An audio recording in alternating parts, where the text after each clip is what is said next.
Welcome to Creative Imperfections, the podcast where perfection is overrated and messy magic gets the spotlight.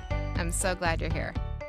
This week I want to talk about this thing that happens to creatives. Honestly, it happens to humans in general, but it tends to hit us a little harder because our identity is so wrapped up in the stories we tell. We build a picture in our minds of who we're supposed to be, what our career is supposed to look like, what success is supposed to feel like, who we thought we'd become by a certain age or stage. We cling to that picture like it's the script we aren't allowed to deviate from. And then life happens. Experience happens. We change. Our desires change. The world shifts under our feet. And suddenly, the story we were so sure about isn't true anymore. But instead of letting the new story breathe, we fight it. We try to force ourselves back into the version of us that doesn't exist anymore. And that fight drains us more than any challenge, any no, any creative block. So today we're talking about the moment where your story changes and the courage it actually takes to let it. Because the truth is, your story has probably changed more than once. And every time it did, a part of you tried to pretend it didn't. Think about that version of you from 5 years ago. Do you remember what they wanted? What they believed success would look like? What they thought their path would be? Sure, some of those things stayed true, but some didn't. Some evolved, some disappeared altogether. And that's not failure, that is growth. But creatives are sentimental. We hold on to old dreams the way some people hold on to old photographs. Evidence of who we used to be, who we thought we had to stay to be consistent or legit. The problem is, the moment you cling too tightly to an outdated story, you stop allowing yourself to become the version of you that's waiting on the other side of truth. You stop evolving. And evolution is where the magic is. Let me tell you something that took me a long time to accept. You are allowed to outgrow dreams. You are allowed to shift direction. You are allowed to desire something different at 35 than you did at 25. You are allowed to update your story as you update yourself. There's no punishment for evolving. There's no penalty for learning who you are and adjusting accordingly. But here's where things get a little sticky. When your story changes, you lose your sense of orientation. It feels like the ground beneath you gets blurry. Suddenly, the goals you used to chase don't ignite you. The work that once thrilled you feels flat. The path you fought so hard to stay on starts feeling like a hallway that keeps getting narrower. And when you start to feel that, when your body whispers, this isn't it anymore, your mind panics. Because shifting the story means letting go of the version of you that other people expect. The version that got the applause, the version that feels familiar, the version you spent years building. It's scary to walk away from a script you know, even if you're miserable in it, because at least it's predictable.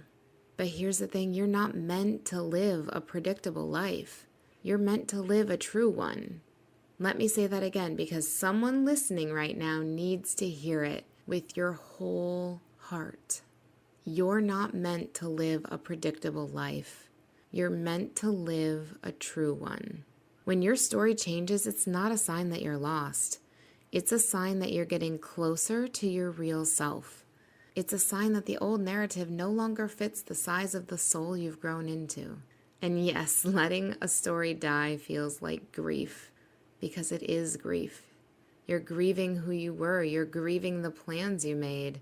You're grieving the version of your life that didn't unfold the way you imagined.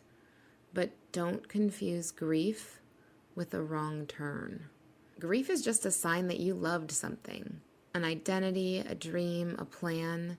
And love is never wasted, it's repurposed. It becomes the foundation for who you're becoming next.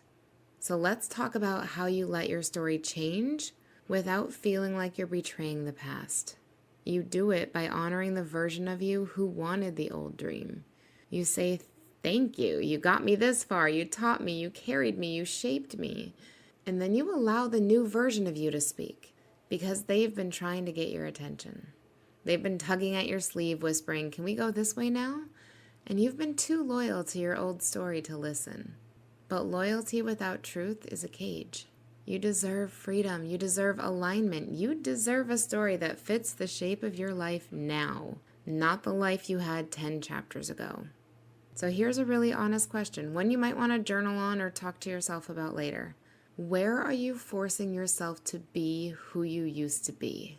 Where are you dimming, shrinking, or staying still because the identity you're outgrowing feels safer than the identity you're stepping into? Where are you choosing consistency over authenticity? Where are you telling yourself, "But I said I'd do this," even though everything in your body is saying, "Not anymore"? Let me be the one who gives you permission today. Your story is allowed to change. You are allowed to want something new.